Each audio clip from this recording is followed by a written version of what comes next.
Degenerates. The NFL playoffs are here, and this is a special edition of Locked In. As per usual, I'm your host, Mason Cameron, at PFF_Mace on Twitter. And with me, as always, my partner in crime, Vishaal Gupta, at Vishaal_Gupta95 on Twitter. We've been waiting all season for this moment. It's our time to shine. Are you ready to make some money, cash out this offseason? Yes, I am. This is the absolute best time of year. NFL playoffs, the best of the best. Can't wait. It's going to be some great football the next few weeks. Finally, because we've had to go through a lot of stinker games too, like to get to this point, and finally we're gonna have some good matchups, and even some kind of questionable matchups that you're surprised even are playoff matchups. Minnesota. But anyway, so also joining us tonight is senior IN NFL analyst Mike Manning at Mike_Manning. Mike, I have to tell you that your underscore gave me quite the stir on Twitter today. I almost sent an invite to our show here tonight to a person who has the opposite underscores as you. They are Mike_Manning_. So I hope you know you do have an evil twin out there, but it's okay. We have the good one here tonight. It's been a while since we've seen you, Mike. How's the season treated you so far? How was your piece? We know you write the wide receiver quarterback matchup piece over at IN. It's one of the best pieces out. It did me a whole lot of good all year, identifying matchups to take advantage of. How was it? How was your season? I mean, it could have been worse. I did great in fantasy, so that's, ideal. Season ended as a, sour note for most people in fantasy in terms of how the final game ended and everything else. Good to hear that DeMar Hamlin's starting to do better. He's back in Buffalo and everything, and trademarking or copywriting Did We Win? So, go ahead and make some money off of that. But the piece went well. I enjoy writing those pieces because matchups are key in football. If you look at the game, obviously we're looking at matchups today for the playoffs, and you're going to have to use individual matchups, and wide receiver cornerbacks are just the most fun ones to watch. I know you're going to look at guys like left tackle against the edge, so on and so forth, and all that stuff, but the wide receiver cornerbacks are always one-on-one, basically, and it's a big strength and big weakness. That's where the big plays come from. So it's There's the a most reason fun. they play 7-on-7 and not hogs on the line type football. So Yeah. I'm right there with you. I've loved your piece. It's been a great read all year. And, like you said, Mike, we have the big ones to break down tonight. But first, before we get into the real action, we have to give our guy his flowers for being the 2022 NFL versus champion. He just barely squeaked it out after a 2-game lead. So, full disclosure, we had to go. V threw me a bone this last week, and I actually shot myself in the foot with that bone. So, I was behind by 2, and we decided to go for a 3-pick win or go home week. I needed all 3 of them to take the lead. There's no tying here. We do not take the cash out options here at IN. We always let it ride. But unfortunately, sometimes you come up short. And I dropped the first game on Saturday, but took the second 2 on Sunday when it was already over. And V is the inaugural champion. We're going to get a better graphic put together. I'm going to beg, borrow, and steal whatever I have to do to get Steve to make me a really nice graphic. So you will definitely be seeing that all over Twitter as we shout out our guy V. And just to close it out, here is what we ended on this last week. It was a pretty crazy year, V. It's funny how we've kind of cornered at first we cornered the market. I had a bunch of totals. You had all the spreads, and then we kind of flipped, and then we evened it out to be about 50%, except for you did. I think I even forgot to put in a number there on the against the spread. But anyway, I digress. So it was a good season. It was a lot of fun riding that with you, V. It just shows we talked about this behind the scenes all the time, but it just shows you can have two really smart guys look at the same game and see something differently. And that doesn't make it wrong, or that doesn't make one person right or wrong. It just means that everybody has to make their own decision with the information that they're given. And sometimes, things swing one way or the other. You could have a game come out some way you did not expect it and still win. You could have a game come out exactly like you expect it and still lose somehow, which tends to happen a lot, frankly. But anyway, so we had a great season. I had a lot of fun doing that. For anybody that does not know what I'm talking about, that was the final results of our piece, of mine and V's piece, on importantnonsense.com, NFL Versus, where we went head-to-head on the books every single week. And it was such a good time. V, is anything popping out to you about our time with NFL Versus? I thought that was a lot of fun. I had a great time. It was very enjoyable. It was pretty much a wire-to-wire victory for me. I never trailed once this season. We might have been tied in a couple points, but I did not trail once. Pretty great season. But yeah, this was tough. I mean, this was tough finding these games, breaking them down. I think most of the games we picked were very close. They were all kind of right on the border, 50-50. Could have gone either way. And I think, we did a good job. We both had a solid reasoning on each side. And this is hard. Betting on sports, and NFL especially, it's not easy. This is how it goes. So us finishing essentially 50-50 seems about right. So humble, V, of course. You never fail. No, you know what? And I'm not going to lie, V, because you're my favorite handicapper. I thought you were going to run away with it at first. I'm happy that we traded some blows and it ended up as close as it did. But next year, I'm definitely taking it to you. And hi, little cat. My little cat just jumped up here. But anyway, so now we get into the real action, the real fun that everybody came here for, and that is our game picks for the week. So usually we only pick out kind of our favorite picks and see which ones we like, but because it's a special weekend, baby, we've got the whole slate, every single game. We might not take every pick, but we're going to give you a breakdown of it and our synopsis of why this might be something worth putting some dollars into, or something that you might want to stay away from. But we're definitely going to hit everything. And I see our guy Pedrito in the comments. What's up, Pedrito? It's good to see you, my friend. And I believe that we will win too, Pedrito. It's going to be a really good one. And we're going to get into that game right off the bat. We are starting off with Seattle at San Francisco. The Niners are a 9.5 to about 10-point favorite, depending on where you're shopping. It is moving towards that 10, so if you're interested in this game, you're going to want to get on that sooner rather than later. The total for this one is 42. And this was actually one of my favorite picks this week in the total. I actually wrote it up for our betting picks of the week piece earlier. It's just not that hard to hit 42 when you have a team that's hit 33 in 5 of the last 7 or 6 of the last 7. So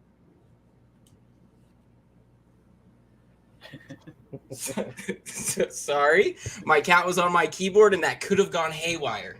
But anyway, like I was saying, when you have a guy like Brock Purdy stepping in, playing as well as he has, and scoring enough points to make up about 90% of a game total, it only makes so much sense for me. He will be making his first playoff start, so that's going to be an interesting one. But when you look at some of the trends San Francisco's had in the recent weeks, they've covered 8 of their last 10. They're 7-1 as home favorites. Their only loss came back in week 8 to the Chargers, surprisingly. They're over in 5 of 6 Purdy games/starts. 33 plus in San Francisco's last 3. I mean, is there anything that the Hawks can do to possibly slow them down, V? Well, they are getting Ryan Neal back this week to play in the middle and cover up George Kittle. They have definitely struggled with that without him recently.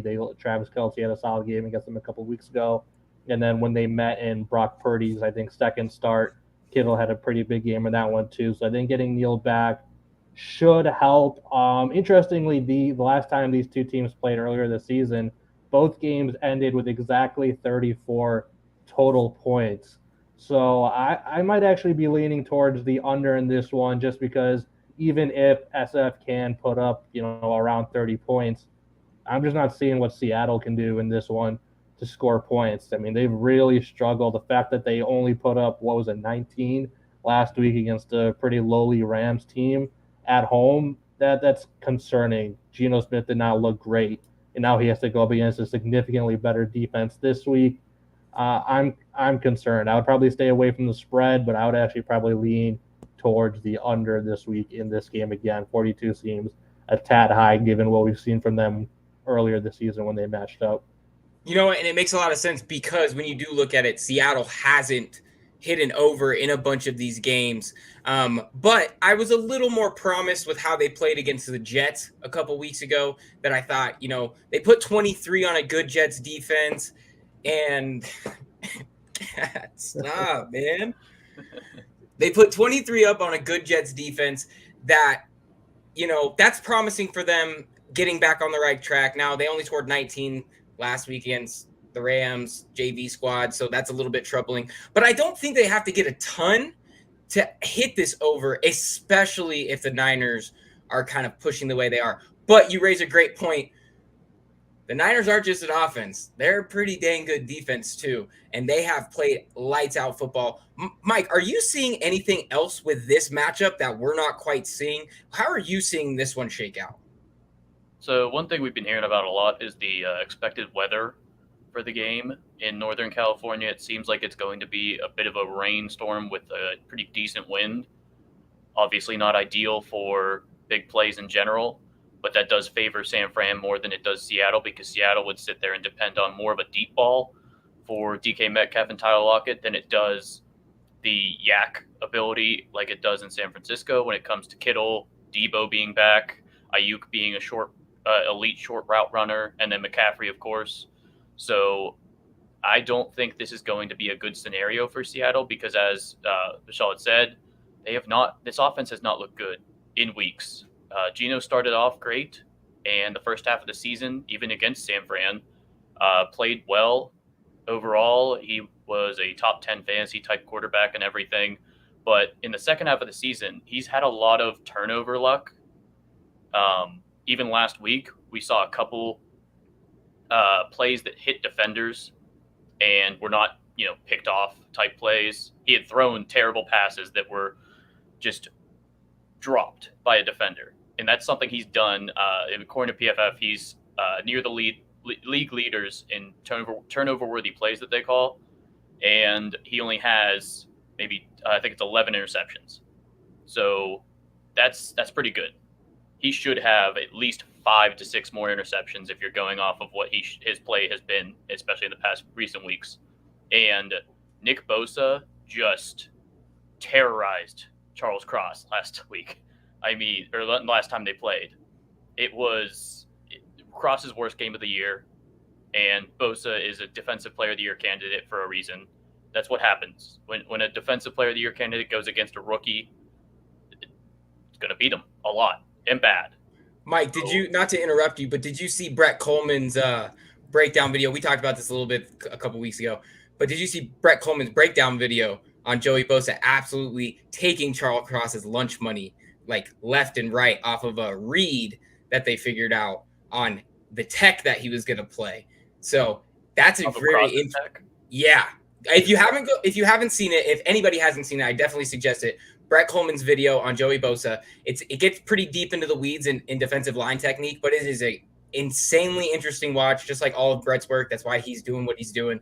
And that was an extremely interesting video that I loved seeing because it really did break down how he is just absolutely bullying guys right now and just ahead of his class. Absolutely. Mm-hmm. Absolutely. Yeah. So, you know what? I feel it too, but man, I'm just ready for Brock Purdy, baby. I just want to see Purdy go up. Yeah, it'd be interesting to see what he can do in a playoff game where it's life and death. Where do or die time. But they got a good squad around them. So as much as it goes like rookie passers, like young passers that go, some of these guys that have to come in, impromptu and make the most of it. Like he's got a lot of tools around him to to make good on that for sure. So our next game of the slate. So these are the Saturday games. The first one was the Saturday afternoon slot. This is going to be in the Saturday evening slot. And we are looking at the Chargers at the Jags. So the Chargers are favored 2.5. And for some reason, Betting Pros was listing Caesars at -1.5. I didn't double check that, but that might be worth confirming if anybody wants to get a little extra there. And the total for this game is 47.5. We're getting news that Mike Williams, he is questionable for this one with a back injury that he suffered because for some odd reason they were playing late in the game against Denver last week, which I don't know why you would do that. That doesn't make a lot of sense to me. I feel like somebody on that staff had to have money on that game because I don't see any other reason why. They still lost by 3. And they still, yeah. So, hey, I don't know. But to get into some of the trends for this game here, I really went back and forth on this game. I don't have a terribly great read on it because the Chargers have been kind of a wishy-washy team early in the season. They've really solidified of recently because, the re-addition of Joey Bosa into the lineup, when you get an all-pro pass rusher back onto your defense, it makes life a whole lot easier. And they've been playing better. The offense is back to clicking.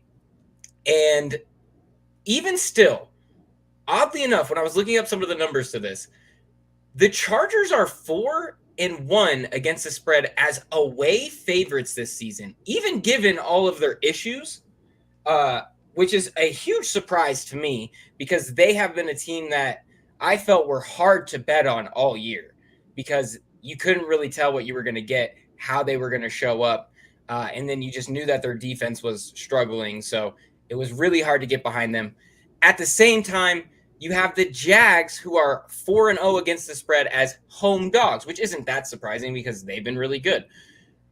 But this is an interesting matchup where something's got to give to really good teams against the spread and not a huge spread. It's really looking close. This is one of those games that when we talk about it, when they get below that 3 line, that's when you really start to look at money lines. If you like money, if you think that the Jags are going to go ahead and win this one, I would just look closer to the money line because at 1.5, at 2.5, the value is just not really there. Mike, what are you seeing when you see this matchup? We've been boasting about the Jags a lot this season. Have you liked seeing Trevor Lawrence play as much as I like seeing his hair? Probably. In the second half of the season, he's got the highest passer rating in the NFL. He's been on fire. Even the past couple weeks, he's been a little bit down, but he's been mistake-free at least. So he's not making, interception mistakes, fumbling the ball too often or anything along those lines. And he's been good in the pocket in terms of knowing when to get rid of the ball, feeling the pressure, things along those lines. And it's been the Jags defense, surprisingly, that's been making plays as of late.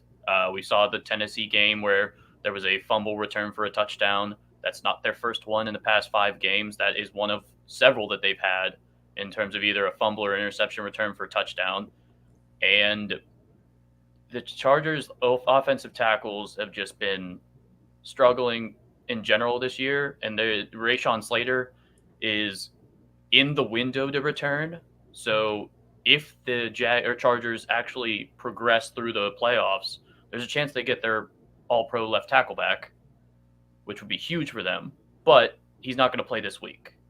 So this Jags defense could easily capitalize on a Herbert mistake, and Herbert's not going to look as far downfield if Mike Williams isn't available.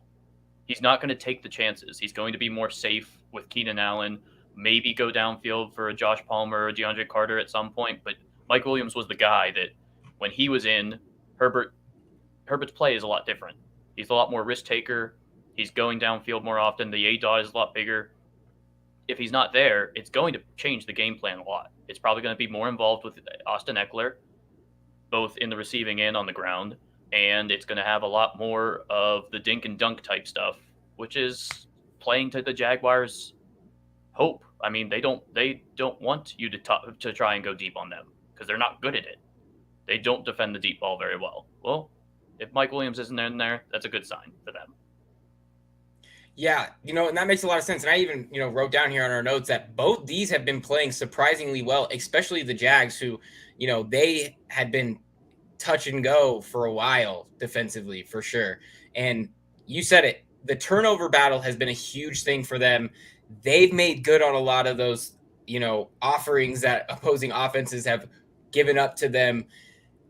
It's an interesting total, a game total, when you look at this one, because 47.5 is a ton of points in a playoff game right now with how these two defenses are playing. And it's not only just that, it's the second highest game total of the week.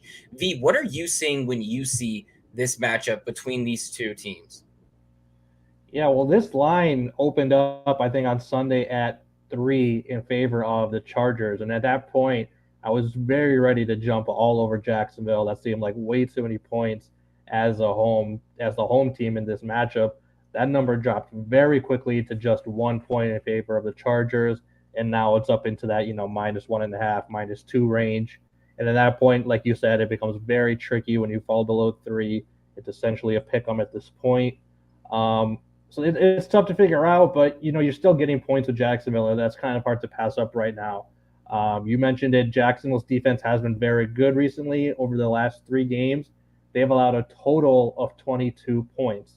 They played some really bad offenses. They played the Jets with Zach Wilson. They played the Texans, and then they played the Titans last week with Josh Dobbs. So it's not like they're playing, good offenses or anything like that. But still, you have to give them credit for what they've done. On the other side, the Chargers, we've talked about it all season. Their defense, even though they're getting healthier, they're still not great, especially against the run. They still allow the most rushing yards per attempt in the league at 5.4. And over their last 2 games, they've allowed at least 166 rushing yards in each of those games, even with Joey Bosa back. That's just not good. Jacksonville only had 19 rushing yards last week against the Titans because they have a solid defense. That's probably why they struggled a little bit offensively. They just weren't able to get rhythm from both, passing and rushing. But if the Chargers are going to allow ETN to have a good day, it just makes things easier because, there's just so many more windows and holes if you're able to do both well. There's just multiple ways to attack you defensively and offensively. So I just think it's tough. The Chargers are too inconsistent right now to bet on them. But the line is also in a place where it's essentially a pick 'em. So you have to essentially pick Jacksonville to win outright, which is also not going to be easy. I would probably overall recommend not touching this game. I think it's going to be a field goal game at the very end. It could go either way. It'll be a great primetime watch, but it's definitely going to be tough on the nerves for sure. And just like you said, it's a tough matchup for Jacksonville, who hasn't run the ball spectacularly this year.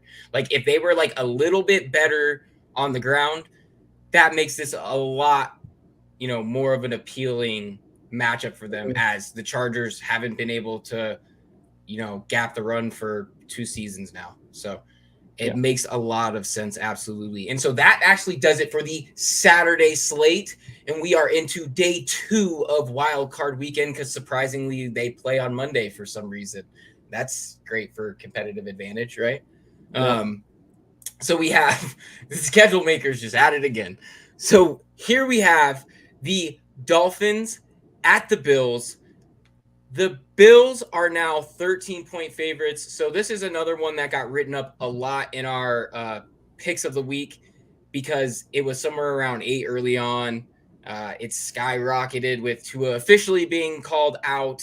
And now it sits at 13, which I think is still a substantial value, because anything under, that 14 mark, it's just 14, and when you look at what's going on over there, so as Mike did allude to earlier, Damar Hamlin has been discharged from a Buffalo hospital. He is headed home in high spirits, trademarking some great stuff and making the most of, a really traumatic experience. And we wish him all the best. And, we don't love to break down narrative-based things, but I don't know how a guy in that Buffalo locker room couldn't be on, cloud 9 after hearing news like that. With a ton of relief, now they can just go out and play. All of his friends and teammates, they don't have to worry about something as dire as that. So that is a great positive for them. While on the other side, the Dolphins are really going through some tough things right now. Tua Tagovailoa is ruled out with a concussion. Some are talking about if he should ever take another snap in the NFL again, and it is a scary conversation, but frankly, it is a conversation that he needs to have with his loved ones and his management and things like that, because that is a very scary situation. Additionally, to have as many tough head injuries in such a short period of time, absolutely. While their backup, Teddy Bridgewater, is questionable this week with a finger injury. He had broken his finger. He was at practice today in a limited fashion, so we'll see how that goes out. Skylar Thompson is, again, who they may end up having to go with and who is projected to be starting this game if things are to sit how they are right now. We already know what we saw from Skylar Thompson in their last few starts. V, what are you making of this matchup? I know that you took Buffalo specifically when the number was so low. I'm still on it at this. I know you're still on it at 13. What are you seeing with this matchup? Well, I'm glad this is the early game on Sunday because I can definitely sleep in, and I'm probably not going to miss anything over here on the West Coast. This is not going to be a good game. It's unfortunate sending a rookie into Buffalo for a playoff game. Not good conditions, not a good environment with all the Buffalo fans going crazy. It's not going to be good. 13 is still not high enough.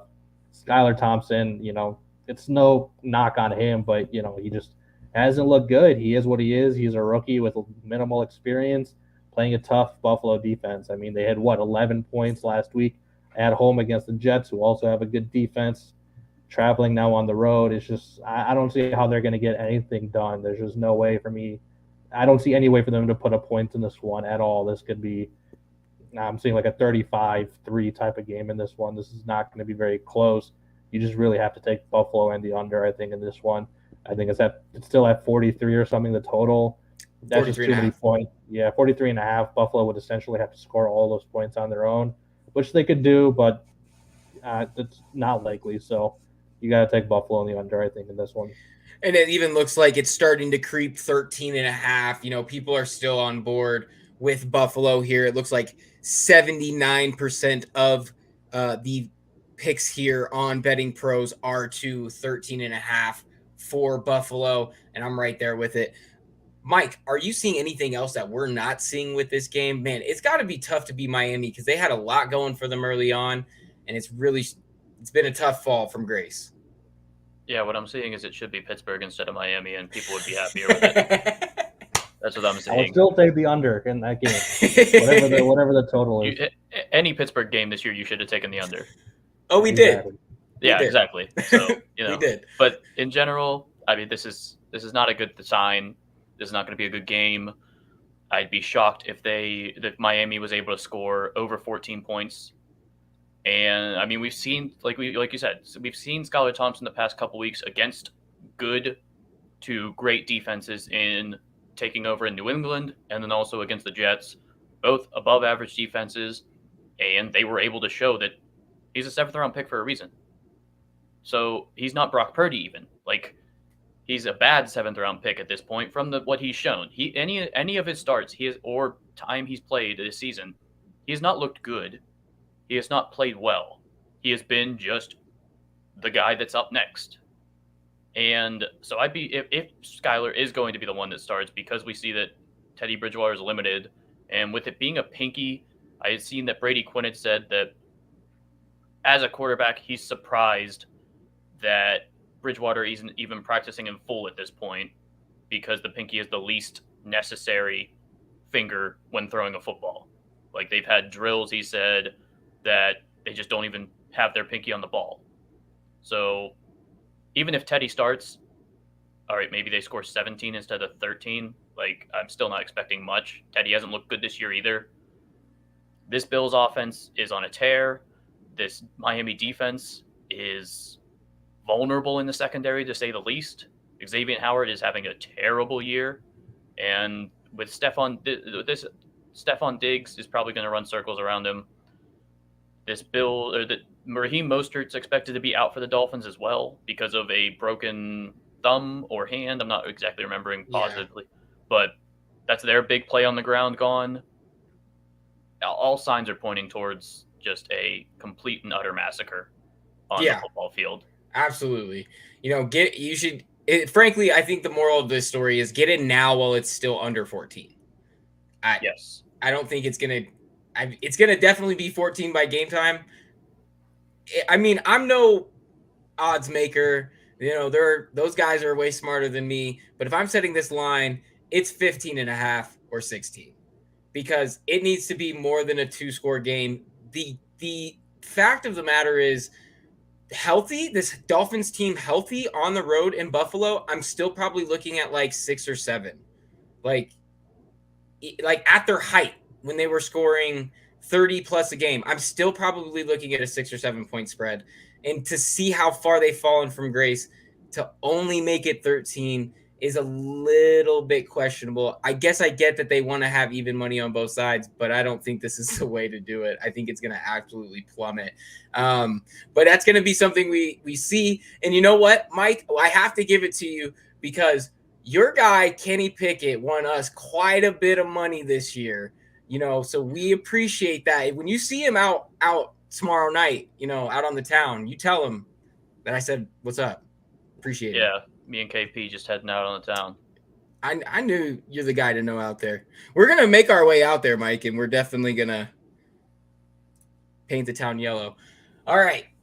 So on to our next game of the slate, which is surprisingly in the middle window. I'm not going to lie, guys. I think at the beginning of the season, I did not expect this to be a playoff matchup. I did not expect these teams to have the records that they do. And I'll tell you what else I didn't expect. So when we look at this game right here with the Giants at the Vikings are 3-point favorites at home. The game total 48. It's the highest of the week. Oddsmakers are essentially saying that on a neutral site, this game is a pick'em. So here's a couple of little tidbits for you. The Giants finished the season on an absolute tear. I know some of you are kind of confused. Like, what? What do you mean? The Giants covered their last 4 games to put them in the number 1 NFL's best against the spread record this season at 13-4. I don't understand how that happens. How do the Giants end up in this position while at the same time only being 9-7-1? Yet on the other end, the Minnesota Vikings, who we have also made a lot of money tailing this defense all season long, who has been extremely suspect, they finished the season 13-4 straight up, but they were only 7-9-1 against the spread. Good for 24th in the NFL. Minnesota has only covered 2 games since the start of December. They are 2-4. Something's got to give here. Mike, what do you make of this almost nauseating matchup? I mean, I believe the bottom 4 teams coming into the season this year were in terms of like making the playoffs were in chances. It was a combination of the Lions, Steelers, Falcons, and Giants. And 3 of those 4 teams had a chance at the end of the year. One of them made it. It was the Giants, surprisingly. That's why Dable is in the conversation for Coach of the Year and everything along those lines. In the last matchup that these 2 teams played, it's not often you see 2 random teams that played in the regular season. I believe almost every matchup this playoffs is going to be at least played once in this season. Yep. So it's crazy to see. It was Daniel Jones' best game he had the entire year. But Saquon still did his thing. The biggest part is going to be, can the secondary of the Giants sustain between Jefferson and Hawkinson from just going off on a tear? They can hold Dalvin Cook down fine. Kirk Cousins, if the game is close at the end, he's actually been bad. And no matter what the score and stuff tells you, overall he's played bad. So Jefferson cooked him. Hawkinson had his best game of the season against the Giants. If they can do that, if they can even keep them a little bit better, just keep blitzing and try and get pressure on Kirk Cousins because they're the highest blitzing team in the entire NFL by about 8%, then it's going to be good. But I'm still probably leaning towards the Vikings because of the fact of the Giants' offense is just still an unknown, really. I mean, Isaiah Hodgins and Richie James are the guys that are catching passes from Daniel Jones. And this Vikings defense, albeit terrible in the secondary, it is good at getting pressure between Zarius Smith and Danielle Hunter. And when they do get pressure, they're top 10 in the NFL in passer rating allowed. When they don't get pressure, they're bottom 5. So that's going to be the biggest thing. Can this Giants offensive line, especially the tackles, handle the two edge of the Vikings or not? And I don't think they can. Yeah, absolutely. I'm right there with you. Though the Vikings probably don't deserve to win a playoff game, they're probably going to. And it kind of goes back to what we were talking about, with the Jags game and just kind of the matchup strength. If the Giants were in some way not inept in the passing game, they could take advantage of this really, really generous, to say kindly, Vikings secondary that has really struggled all year. Like I said, we've chased them around. And frankly, but on the other end, surprisingly, speaking of Hawkinson and JJ, I really wish that they could have done what they've done all season last week for us, as me and V selected both of them as our locks, as they totaled like 35 yards. They totaled like under 40 yards together. So that's an interesting KJ Osborne. Yeah, KJ Osborne. Like, thanks, guy. Like, come on, Kirko. What are you doing? Throw it to my guy out there. We're trying to win some money. But anyway, so, and you raise a great point, Mike. Kirk, he's just not been very great. When things kind of come down and it really comes to him needing to make the play to win the game, it's tough for them to do it. Now, I get that they have some of these really great highlights of game-winning plays and different things, but that's not always Kirk. That's kind of when you get to throw the ball to JJ and he can go up one-handed and literally rip it out of a DB's hand. Like, when you have guys like that, it makes life a little bit easier, but Kirk has definitely found some ways to give up the game. V, what are you seeing when you see this matchup between Danny Dimes and Kirko Chains? I was really hoping this line would have been closer to 4.5, 5, so you could just kind of jump and pounce all over the Giants. That would have been a nice, fun, easy bet, I think. But at 3, it's very tough. This could definitely go either way. I think either team could pull out a win. I think Minnesota can win by 4 or 5 points to put it in their favor. I think the Giants can keep it close. I think they could win. It could be a close one either way, but I do really like the over in this game. Over 48. When these two teams met earlier, that game finished 27-24, very high scoring game. Both quarterbacks had very good games. Kirk Cousins had 299 passing yards, and Daniel Jones had a whopping 334 passing yards, the second most he had this season. If Daniel Jones is able to put up those kind of yards on you, you're not a good defense. And that's not a knock on him. It's more of a knock on just his weapons. I mean, the guys he's throwing to, and he's still getting 334 yards on you. That's not good. I don't see that really changing this week. I think Minnesota just continues to not be very good defensively. Both defenses rank in the bottom 10 in yards allowed, and Minnesota has allowed the 4th most points per game this season. I think this will be a shootout. I think a lot of points. So take the over, probably stay away from the spread. You raise a good point about not Danny Dimes not having his weapons, like really any weapons. Did you see that there was that thing going on in week 18 on NFL Twitter where they were posting like so-and-so is 75 catches from a 700. Yeah, they had, and the one was Kenny Galladay. He's like 75 catches away from a $750,000 bonus. I absolutely lost it wheezing. That was hilarious. What a theft. He stole money from that franchise. Good on him, though. Go ahead and get paid. Your career's only so long. That late toe-touching touchdown that he had against the Eagles in Week 18 was his very first since signing with the Giants. So he now ties offensive tackle Andrew Thomas. Yeah, you love to for see it, right? touchdown catches as a Giant. You know what's funny, Mike, is I was like really big on the Kenny Galladay signing last year. Actually, preseason, his touchdown total was like 5.5, and I was like, that's stealing. I was like, this guy's gonna have 10. I was like, he's gonna be the number one target. He's gonna have 10. What do you know? It took 2 years for him to get a single one. You love to see it, and thus is the way of betting. And V, to touch on your point a little bit, we were talking about if this game for the Giants was closer to like 4 and kind of in that no man's land where we could just like throw the money. I'm right there with you. I definitely have jumped on that. I'm a little more hesitant at 3, but let me tell you, it looks like not very many. It looks like the Sharps are really all over the Giants in the 3 here, as well as the Giants on the money line. According to our friends over at Pro Football Focus, green line, it looks like 91% of the cash is on the 3 and 97% of the cash is on the money line.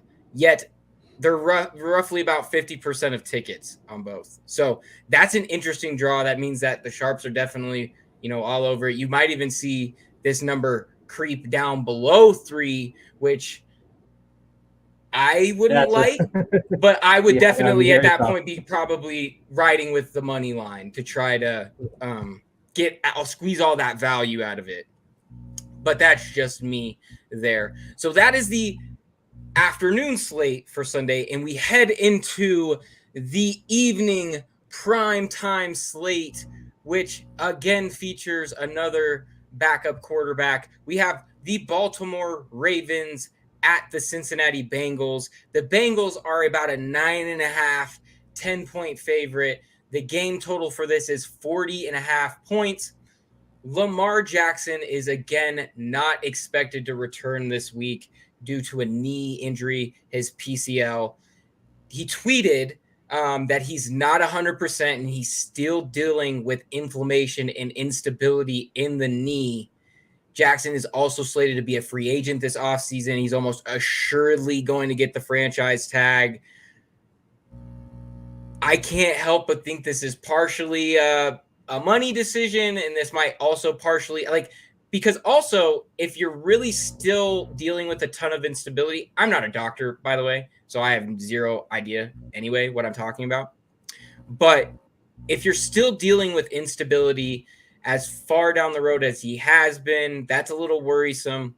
And secondly, given their chances for him to return, a lot of people were very optimistic that he would be available to return this week. That was kind of all over the news. And now that he's not, and he's stating that he still has instability in that knee, that has to question that. I mean, they're probably not going to win this game to move on in the playoffs anyway. But if they were to, it brings up a question of, would he be able to go the next week or the next week or the next week? Is he going to be able to go further down the road? Is he going to be okay by the time it comes, and they have to make a decision on his franchise tag? Because this really puts them being the Baltimore Ravens in a really tough position. If he doesn't ever come back and they don't know how his knee is, how can they, in all honesty, try to give him feel super comfortable giving him an extension or slapping him with the franchise tag? Now, franchise tag is probably the way that they're going to go. He's almost assuredly going to get it given the situation. And the franchise tag is usually not terrible to take on, especially considering he was negotiating one of the highest paid deals in NFL history. It makes it tough. I think this game is a pretty easy handicap, but their situation as a team is extremely interesting. V, what do you see with this matchup? Yep, just like you said, at least in terms of the spread, this is very, very easy. I was ready to write up Cincinnati as my favorite pick this week at -6.5 earlier in the week, with the assumption that Lamar was going to play, because even when Lamar has been out there, this offense has not been great. They put up not a ton of points, but this is, like you said, he's probably not going to play. Huntley is even questionable. I mean, I think he had a limited practice today where he was throwing. He did. But there's a chance he might not play. So now you're throwing out Anthony Brown. this is not going to be a very close. And Baltimore's definitely in a tough spot. I mean, on one hand, you have the injury concerns, but on the other hand, you've seen how much worse this offense has been, even with Huntley and Anthony Brown out there. I think we saw some nice things from Huntley last year, which had some people believing that Baltimore could get away with moving on from Lamar. But after what you've seen from him this season, that makes it not doable. It seems like you just have to do whatever you can to keep Lamar around. Other thing, let me just go on a quick rant about Baltimore's defense real quick. A lot of people are hyping up Baltimore's defense. Roquan got an extension earlier this week, saying he's made such an insane impact on this defense. They're so good. This defense is not good. The teams they played the second half of the season, who they've allowed few points to: Carolina, Denver, Cleveland, Atlanta, and Pittsburgh twice. Those are trash offenses. Anybody could slow them down. When they played good offenses like Jacksonville and Cincinnati, they give up 28 and 27 points respectively. Don't talk to me about Baltimore's defense. They've screwed us over multiple times this season. The fact that they spent all their resources there rather than trying to get wide receivers for Lamar and all this other stuff, it's a shame. I don't think Baltimore is doing good things right now in terms of roster building. Well, they're the team. They're the defensive expectations. They're the clout defense. They're the defense that you expect to come out and play good because they look good every week, like physically, unis. But they come out and they just don't perform. Against good teams. They do. Not against good teams. Against the bad teams, which is all nice and dandy, but you got to step it up when you play good offenses, and they're not showing that. Joe Burrow is going to go off on them this week. It makes it really hard to get behind them, especially when they face a team like Cincinnati that has far exceeded expectations. This is a team that went to the Super Bowl, spent the beginning part of the year struggling, if we want to even call it that, and they're hitting their stride. They're so good. They have all their pieces, and they play great on both sides of the ball. So not only were they 12-4 straight up, but they were also 12-4 against the spread this season. They had the second best ATS record in the league, and they did fail to cover last week against Baltimore. But I think they also kind of, wanted to pack it in, not give away as much of their stuff, and we'll see what happens. But in a push last week, right? It was just 11. I think it was a push. Yeah, I think it was a push. So they were close. They let their foot off the gas. Yeah, they just let their foot off the gas. Exactly. So they don't want to give up all their stuff because that classic cliche that it's hard to beat a team 3 times. I think Cincinnati's not going to have much of an issue, and I definitely don't think who was it earlier? San Francisco's not going to have much of an issue. It's hard to beat good teams 3 times. It's hard to beat good teams. It's not hard to beat bad teams 3 times. We have this conversation all the time too. When we talk about totals and stuff, where we talk about these 2 defenses are bad, so this total is high. It's but it takes a certain level of execution offensively, and I don't know where Baltimore is going to find that, where they've really just struggled to find any type of momentum, and now they're playing a division rival that has their number. This is a bloodbath. At 9.5, I really love it. At 10, you get a little bit of push value. At 10.5, it starts getting a little bit more iffy. So you want to get on it earlier than I would expect. V, do you have any thought on the total here? It's at 40.5. I think this is the lowest of the week. Let me double check that. Yes, lowest of the week at 40.5. What do you think about that one? That's a gross number for sure on the total. Head tells me to probably take the under, but there's a ton of backdoor possibilities. Even a field goal or a touchdown, you can easily push this over to 41, 42. So it's tough. I'd lean towards the under, but probably stay away. Just bet the Bengals against the spread. It's easy money. Yeah, or even the Bengals game total themselves, just their scoring total. I think that you could definitely put team that total in. Is. It's probably I'm not sure what it is. I didn't go check, but anybody that is watching along and interested in that, we will have stuff like that over in our Discord. So go and check that out for sure. Mike, are you seeing anything from this matchup that we didn't touch on here? No. I mean, if you're looking at the past 2 weeks that the Ravens defense that is so stellar has played, 2 weeks ago against the Steelers, they let I believe, the most rushing yards that they have, not only the entire season, but in over a year. And in 2 out of the past 3 matchups against the Bengals, I think Burrow has like 400 plus passing yards or something along those lines. And it's not like last week he was really trying to throw the ball all over the place. Like, again, as we said, they probably just took their foot off the gas and were like, we know we don't have to worry about Anthony Brown scoring any points on us. Right. So why are we going to try and do much here? We saw Jamar Chase make plays. T. Higgins is going to make his plays. Tyler Boyd's probably going to have a couple here and there. I mean, I'm not afraid of the Baltimore defense in any facet at all. Nope. Go ahead and pay the most unimportant position, the highest in the entire league that's on defense, the middle linebacker. Go ahead. You know, and I don't want to like jam him up too much, but I don't know that he was worth the trade that they got him at, because not only is linebacker just a not win. The way that offenses operate now makes playing linebacker so much harder than it ever was. You're expecting these guys to not only fill the B gap in run support, but also be quick enough to cover either the hook curl or the curl flat. And you have a guy who's already leveraged outside of him in the slot, just running the quick out. They lose every time.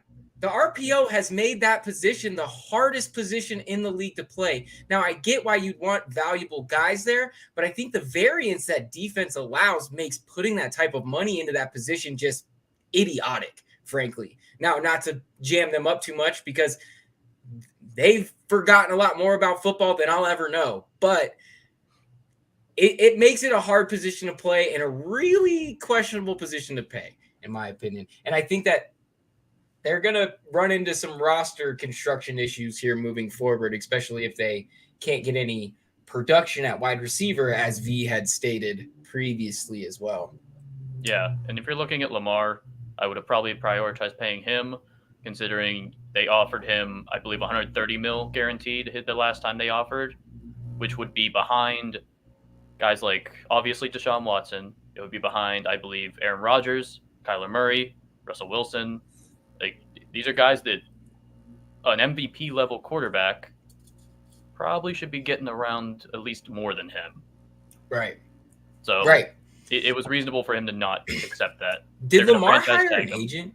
No, he is his agent. Is he still his own agent? Him and his mom.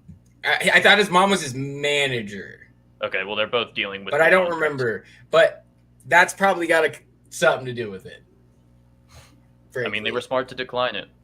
Well, look at, Baker Mayfield continues to get jobs in the NFL, went first overall that draft class, and he hired a great agent out of Boulder here. So we won't get into that one, though. Anyway, on to our next game. That actually does it for the Sunday slate, and we still have one more game to go. We have the Monday game here. If they did not learn their lesson from the last time these two teams played in prime time, I don't know what they're doing now. We have the Cowboys at the Bucks. The Bucks are, where is the number here? Plus 2.5 still? Oh yeah, okay. The Bucks are getting 2.5 points at home. I guess that's just the joys of winning your own division and nearly finishing 500, I guess. So we're looking at, like I said, Dallas minus 2.5 on the road. The total for this game is in no man's land at 45.5. I don't know how Tom Brady does it. Dallas rookie D lineman Sam Williams had an arrest warrant issued for him today off of a car accident back in December and is now unclear if he'll play. That leaves a struggling Dallas D a little bit short-handed. And as a longtime Brady hater in New England, I can't help but think he has a hand in this. No, I'm just kidding. All jokes aside, though, that's a tough look for a defense that has really struggled recently. I know that V has highlighted that a bunch. I know that he'll probably get into that here in a second. But I just want to hit on one tidbit. Speaking of like playoffs, like things in playoffs that I never would have thought would have happened. This is one of them. Leading into playoffs at the start of the year, I never would have thought that this would have been a trend that I'd be reading out at this point. Tampa Bay finished the season with the worst against the spread record in the NFL at 4-12-1 as a home underdog this year. They are 0-1 as they find themselves here right now. To make matters worse, they have covered one game since Thanksgiving. I don't understand it. Not to call anybody out in our Discord, but V and I were taking some questions on some picks in our Discord. And some people were very adamant on the Tampa Bay line. And you could tell those are people who have not watched us very much this season because we have hammered them quite a bit. They have not had a lot going for them. And that's a really surprising thing when you see like Tom Brady and the weapons that they have over there and the defense that they're supposed to have and how vaunted they were supposed to be. To struggle as much as they have this year is a really, really weird situation. Whereas Dallas, I mean, they like go through these peaks and valleys, like offensively, defensively. Our guy, Steve Bonham, our fearless leader, actually had put out a great analogy that this is the Mike McCarthy Green Bay teams of old lore, of yesteryear, where they will play up or down to their opponent. And, it's like that season that they finished 10 and the Packers finished 10-6 and go win the Super Bowl. Like, you really have no idea what you're going to get from this Cowboys team. Mike, what are you seeing when you see Dallas and Tampa Bay in matching up in this first matchup of Wildcard Week, or this last matchup of Wildcard Weekend? Yeah, as one of the biggest things that Dallas has been struggling with recently has been the secondary covering wide receivers. As we saw even against Tennessee and that very poor offense with Josh Dobbs at the helm. Treylon Burks was making plays left and right. Robert Woods got open in the end zone. And, I mean, anybody outside of Trayvon Diggs has been struggling recently to cover the wide receivers. So the problem will be Tom Brady gets the ball out so quickly. I don't know if DeMarcus Lawrence and Micah Parsons are going to be able to get there quick enough compared to if these wide receivers are going to get open on these cornerbacks for Dallas. It's if they can, as long as they don't try, Tampa Bay doesn't try and run the ball too much because they've been god awful at it. Both Fournette and Rachaad White have been bad, so it's not like it's one or the other and we should play White more. No, they've both been bad. They're bottom 10 each in yards after contact per attempt. So they're not making plays themselves, and the offensive line just in general is banged up to say the least. I'm not sure if they'll get Jensen back yet. I don't believe so. But he's at least, I think, another one that's opened the window to be able to return. I got to side with Dallas here just because of the fact that a lot of Prescott's problems in terms of the turnovers have actually not been his fault. Last week was his fault. Last week was terrible. Like, there's no questions there. But he does lead the league in interceptions that were deemed the wide receiver or the receiver in general's fault, whether it be wrong route, drop, things along those lines. This Dallas offense is too good. I don't see how they're going to have that much of a problem. Their offensive line is back to being normal. They're getting Connor McGovern back, or they're getting Tyler Biadasz. I can't pronounce his last name, the center back, so that they can reshuffle their offensive line because they shuffled their entire offensive line last week. Their center went out, so they moved their left guard to center, their left tackle to left guard. They put in a new left tackle and then kept the right guard and the right tackle the same. So now they'll be back to normal. Hopefully that will help them in terms of just producing in general because the offense is no questions about it, in my opinion. CeeDee Lamb's going to make plays. Tony Pollard is going to make plays. Zeke will fall forward enough. So I just expect Dallas to be able to make enough offensive plays and possibly force Brady with pressure or into a mistake that Trayvon Diggs can possibly capitalize on. Yeah, and V, you've highlighted it a bunch. And real quick before I move on, free Tony Pollard until it's backwards, baby. We love Tony here. But anyway, V, as you have actually stated a bunch, Diggs has actually played really well, or at least significantly better from a grading standpoint as he had previously, even though, he was amazing turning the ball over. The issue has definitely been the revolving door at the other corner spot on the other side of the field. Are you seeing anything else from this Dallas defense or just from this matchup in general that gives you a beat on how this one's going to end up? This one is the most difficult game, I think, of the week to figure out. I just have really no idea what to do with either the spread or the total. Dak has at least one interception in 7 straight games. Dallas's defense is allowing an average of 28.25 points per game over their last 4 games. Tampa Bay has less than 20 points in 5 of their last 7 games, and their defense is allowing a little under 25 points per game in their last 6 games, not including Week 18 when they started arresting some guys. The point of that is just to say, for both teams, neither their offense nor their defense is playing good right now. I don't know what I'm going to get from either unit, from either team. So I don't know how I'm supposed to figure out what's going to happen in this game. Don't touch it. Just stay away. You're going to have to watch because it's football. It's the playoffs, but it's probably not going to be a pleasant watch. I'm definitely going to be rooting for Tampa Bay, though, just because we got to get Mike McCarthy out of the league. Does not deserve to be a head coach right now. But that's the only thing I want out of this game. I have no feel betting-wise on either the total or the spread. I'm not going to lie. Mike's got to stay one more season. Because if you let Jerry go look for a coach right now while Sean Payton's looking for a job, Broncos ain't going to have a coach anymore, and I'm going to be upset, V. I'm not going to be happy. How much are you willing to trade? Oh, wait, you guys don't have a first-round pick. That's a dumb question. My bad. That's a problem for somebody else to figure out, V, not me. They can do like they were going to do for Miami and just give them part ownership or something along those lines. Exactly. There's ways around it. You love it.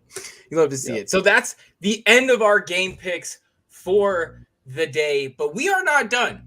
We're going to project a little bit forward because we got some futures to get after. So for right now, we are going to take just the conference winners for both sides, the NFC and the AFC, as well as the Super Bowl winner.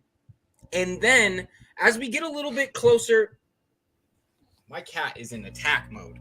So as we get a little bit closer to awards night, which is usually the Thursday before the Super Bowl, so probably right between the AFC Championship and the Super Bowl, we'll dive in with the show on the awards futures and things like that, some stuff that you can definitely sink your teeth into. But for now, we're going to start with the conference winners. And right off the bat, we have the NFC. So right here, courtesy of our friends over at Betting Pros, we have the assorted odds from all the books. So every book is a little bit different. We are taking it off of the best odds that you can find from each book. For some of these, they came from Bet River. I know a lot of people aren't going to have access to Bet River. So take some of these with a grain of salt, but they're not really all that far off. So for starters, we're looking at the tops in the NFC is the Philadelphia Eagles. They are at plus 175, and they opened at one of the highest numbers out there at plus 1,500, which is a massive leap. Shout out to them for a great season. Following them up, we have San Francisco plus 200, Dallas plus 600, Tampa plus 1,200. Those are interesting odds, which as being 2 of the top 4 teams out of the NFC, I mean, I guess I get it, but like those are kind of crazy for really how awfully they've played recently. We have Minnesota plus 1,400. We have the Giants plus 2,800 and Seattle plus 3,100. What are you guys thinking when you see the NFC as a whole? It's been a really weak division, so that kind of means that anybody can come out of it. It's been pretty top heavy though. Who is your pick, V, to win this thing? I think I have to still stick with the Eagles to come out of this one. I know there's obviously the concern with Jalen Hurts, but them securing this bye for this week was huge. It was absolutely necessary. Give Hurts another week or two to get healthy to go into this playoff stretch. And I think if he's healthy, they'll be fine. I think they're going to be at home all playoffs. They'll probably have a relatively easy second round game. The question will be in the championship round against probably the Niners.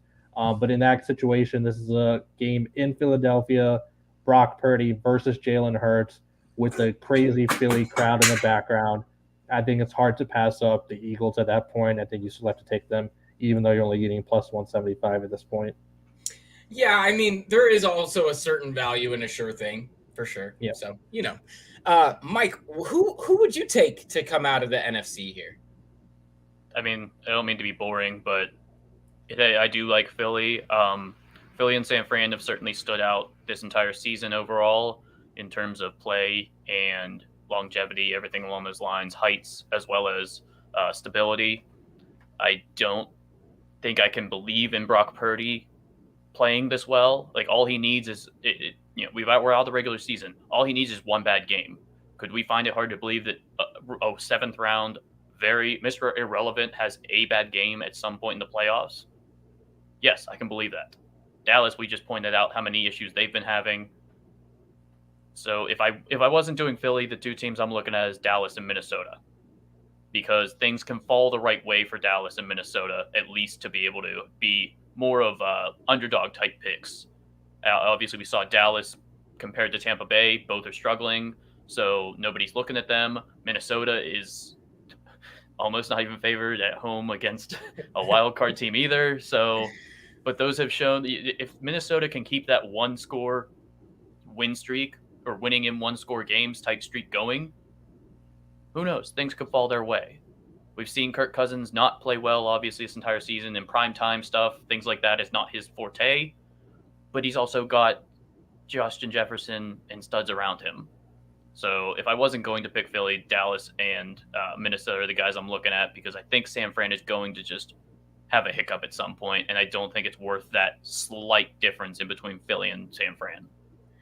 Yeah, and one of the things that I'm looking at when I think about who can come out of these, I 100% agree, and I think that a lot of that comes down, if you look to where a lot of these teams in the NFC play, the only team that plays somewhere that it's cold is Philly.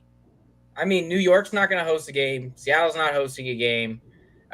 Minnesota, they host they're going to host this one. They're going to be at home. Inside Tampa, beautiful. San Francisco. I mean, the weather that's happening in, the Pacific Northwest right now is kind of an anomaly. Like, who knows? Traditionally it's pretty nice there. All roads go through Philly. So when these guys have to come into Philly from nice weather, from having played in a dome the last week or whatever it is, that makes life even a little bit tougher. And then you have to come in and play one of the best 53-man rosters in the NFL. I would definitely put it on Philly to take this. I would even probably get in on it now before it, plummets even further as Hurts comes back and as they start to, get wins and the rest of the playoff picture cements even better. I'm right there. Like we said, there's a certain value in a sure thing. I also am really on the Minnesota evaluation there, because when you look at teams that are pretty hard to beat, if you can't score more points than me, it's not going to matter. And as one of the best looking offenses on paper with a ton of weapons, Minnesota could probably give it to just about anybody in the NFC. And that's kind of what shows you. Now, their defense is going to be what holds them back. And they might end up being in a ton of shootouts by the end of this thing if they advance. But it's going to be an interesting watch. And at 1,400, it's definitely worth a sprinkle. V, are there any other teams that pop out to you as having some immense value, maybe a little bit further down the board? I guess the Giants, just because Brian Dable has been that good. He has been able to work wonders with the limited talent they have on offense. It's not out of the realm of possibility for them to beat Minnesota this week, given how short the line is. If they do advance, they would most likely play Philly in the second round, and this would be the third time they're playing, and they kept it close somehow last week, even with Davis Webb starting. So now you bring back in Daniel Jones. Dable could work some tricks and figure something out there and pull off a win. I think there's a road there that's not overly crazy, but still probably not high enough odds for me to want to bet them even at plus 2,800. Oh my gosh, V, I love you, but I pray that doesn't happen because the Giants fans will be absolutely insufferable. When are They they will be not? Let's be honest. absolutely insufferable. I have a Giants fan in one of my group messages that will absolutely just not shut up. And I will hear more Super Bowl, wild card, Super Bowl, like stats and analysis and crazy trends than I care to listen to. So I pray that doesn't happen. Another big thing is with Philly, all they're doing is getting healthier as this goes on. Obviously, they don't have Lane Johnson right now. He has the chance to return at some point. Jalen Hurts' arm is going to get nothing but better. So the bye week is big for them and can only make their team better as the season progress or as the offseason progresses or postseason. Yeah, absolutely. And you know, that means a lot for them versus some other teams because they do have the best 53, at least in my, humble opinion. They have the best 53 in the NFL right now. So that's definitely up there. So that does it for the NFC. We move on to the other side of the bracket to the AFC.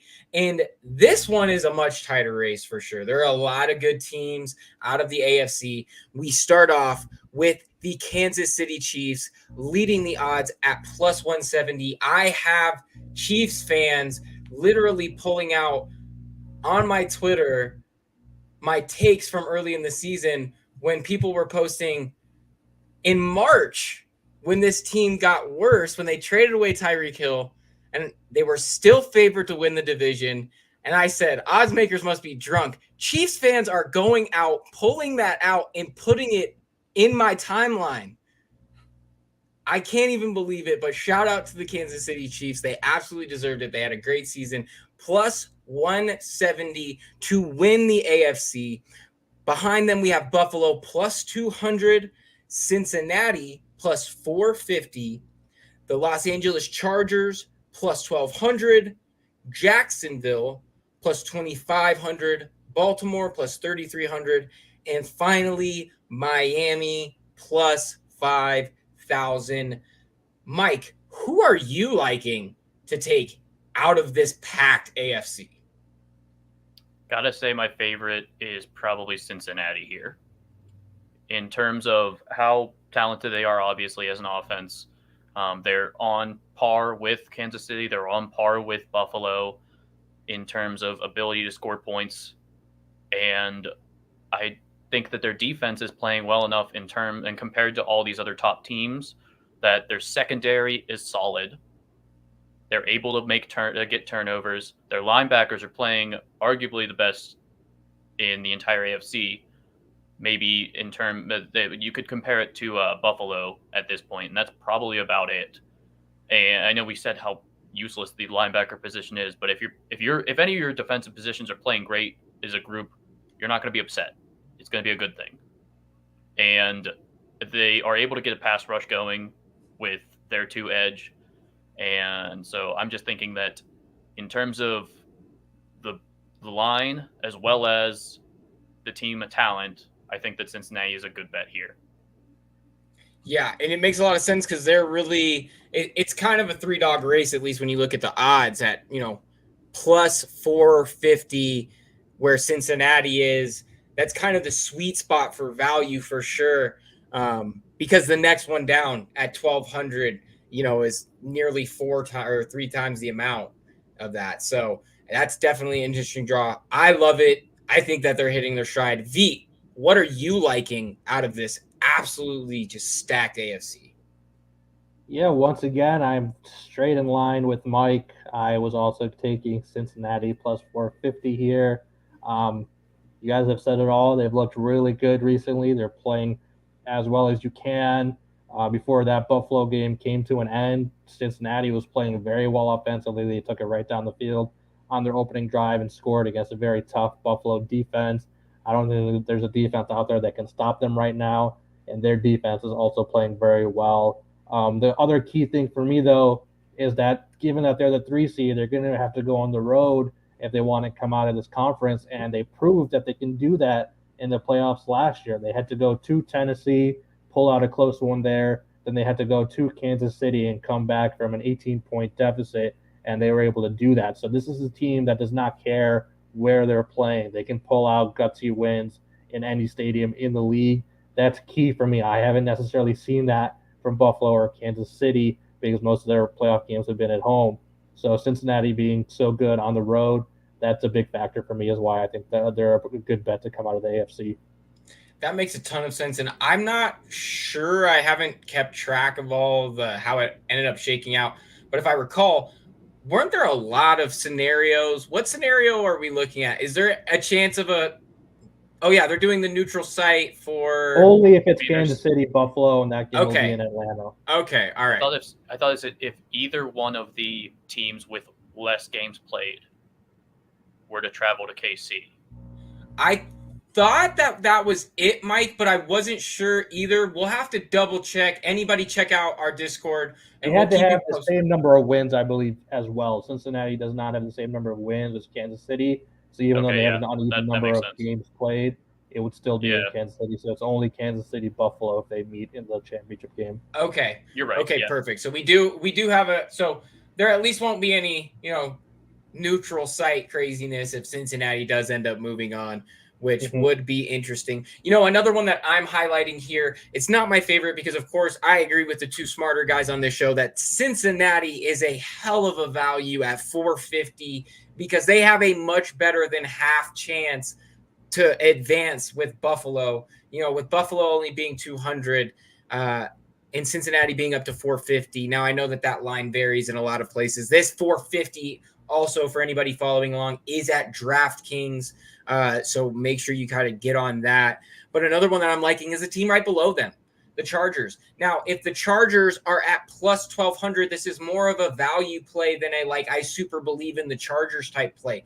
Now, the Chargers have been better. They've been playing better football, and they're getting healthier. So that's one of the things that you would like to see happen. Now, hopefully, Mike Williams is able to return if they are to advance and move on. And that would definitely help them to be a better team, to move deeper into the playoffs. Now, how well they play on the road being a West Coast, warm weather dome team, like the fact that they get to play in a dome in LA where it's 65 in the winter, but in the fall have to go up to Denver and freeze in sub-zero temperatures. I'm not going to I'll continue. But anyway, the fact that they have, to go from warm weather to potentially playing in Cincinnati, Buffalo, or Kansas City in January is going to be a tough draw for sure. At least they get to luck out and go to Jacksonville to start. I guess that's one of the positives of every division, hosting a playoff game anyway. But I like that 1,200. That's definitely worth a sprinkle of a few dollars.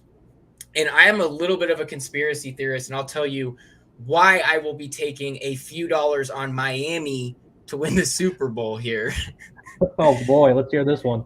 It has nothing based in reality at all, but here we have with the Super Bowl line, guys. So for starters, we have Kansas City plus 350, Buffalo 400, San Francisco 5, Philadelphia 550, Cincy 800, Dallas 14, the Chargers 25, Tampa 3,000, Minnesota 35, Jacksonville 5,000, Baltimore 6,000, New York 66. Goodness gracious. Seattle 85, and finally Miami a massive 10,000. So what I'm seeing is that, okay, I'm not saying I'm taking the Dolphins to win the Super Bowl. I'm just saying I've seen a lot of weirder things happen in this universe. We've established that we live in the alternate universe where all the weird shit happens. So I'm going to sprinkle maybe $1 or $2 onto Miami just for the fact that at their peak, They were really dang good on offense. They were a lot of fun to watch. I really wish that this Miami team was stronger headed into this playoffs and didn't limp their way in. Now, if Tua, now frankly, we've had this conversation. I think Tua's going to have a really tough conversation, but if he were for some reason to try to push it, come back, play, and he plays well, like you never know what happens. This team instantly would have better odds than you would expect at plus 10,000 or whatever. So frankly, that's the only reason it's a value play at the very most. And it's stupid at the very least. So, but my pick, I think that I'm liking here is one that we've hit on already. And that's, I think, our picks out of the AFC and the NFC here, where we look at Philly plus 550 and Cincinnati plus 800. I just love the sound of that. That smells like money. So what do you guys like? Who are you seeing at the end of it all, V, that's going to be hoisting the Lombardi trophy? Yeah, man, a Cincinnati Philly Super Bowl sounds real juicy right now, especially if we're getting close to 100% healthy Jalen Hurts. That's a great matchup. Great quarterbacks, great weapons. A.J. Brown versus Jamar Chase, Devontae Smith versus T. Higgins. I mean, it's just great stuff. And in that matchup, I would take the Bengals. I think Burrow is the better overall player right now than Jalen Hurts, despite him having a great season. I think that offense can exploit any defense as good as we've seen. Philly's defense has been this season. They've had some holes. They've given up some points here and there. I think Cincinnati could definitely do some work against this Philly defense. Yeah, Bengals plus 800 would be my pick out of all of these. Yeah, I'm right there with you. And good night, Pedrito. It was great to have you this season, my man. We can't wait to chop it up with you in the Discord, make a whole bunch of money in the playoffs here. And Mike, same question for you. Are you on board with what we were spitting here with Philly, Cincy, or is there somebody else that you might be eyeing? Or do you even like maybe an underdog further down the list? What are you thinking when you see these odds? I do like the Philly Cincy. And in that realm, I would do Cincinnati as well because I think that the odds aren't going to go super high for Cincy because of the allure that's around, or the stigma that's around the Super Bowl loser the next season. I mean, they're technically lucky they made the playoffs in terms of historically when it comes to a Super Bowl loser. They're such a great team and been playing, like we've said, playing so well and everything at the right time. I do think Philly is a better team, but since he has the experience, they've got obviously strong players of their own at the right positions. And if I was going to sit there and look even farther down just to have a fun, let's see how it goes. I know one of my sister's boyfriend, who is from Michigan, is a Detroit Lions fan, and before the season, he put money on the Lions to win the Super Bowl. Just because it was fun, why not? See how it goes. And if they were to make the playoffs, he was like, I'm probably just going to cash out because I'm going to make so much money off them just even making the playoffs at that point. That type kind of bet where you're like, I'm not really expecting it to happen, but this is going to be fun to watch. Jacksonville. Because they have a lot of makings that would be a Super Bowl run in terms of a quarterback playing well at the right time, a lot of talent on offense in general, defenses making plays, even though it's not like all from one player. It's kind of like a spread out type scenario for them where some random player is picking the ball off and taking it back to the house. It's not always their star because they don't really have too many stars on the defense there other than Josh Allen. And they have Doug Peterson at the helm. Super Bowl winning head coach already. He knows how to talk to these guys. He knows what to expect, how to bring, what to bring up, what to talk about, everything else, and how to handle the prime time type events, the playoff games. So if you want to have fun, Jacksonville seems like a fun one. Yeah, I'm right there with you. I'm sure our guy Ben Hunt is right there with you too. He has been all over these Jags, and he is probably a happy guy to see it for sure. And I couldn't agree more, guys. That was a great breakdown of everything that we have to look forward to in this playoff push for Wildcard weekend. I can't wait to see it all shake out.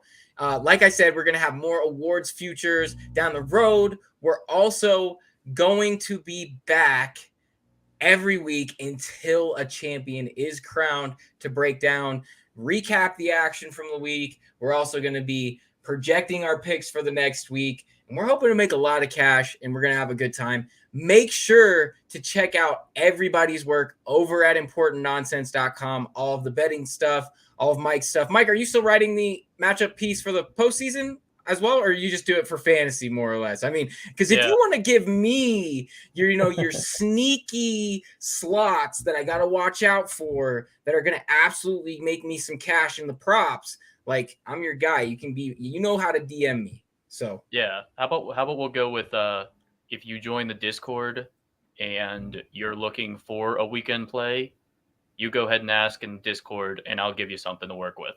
We love to see it, and that is great. Join our Patreon to get access to our Discord. That's where you get all of mine and V's picks.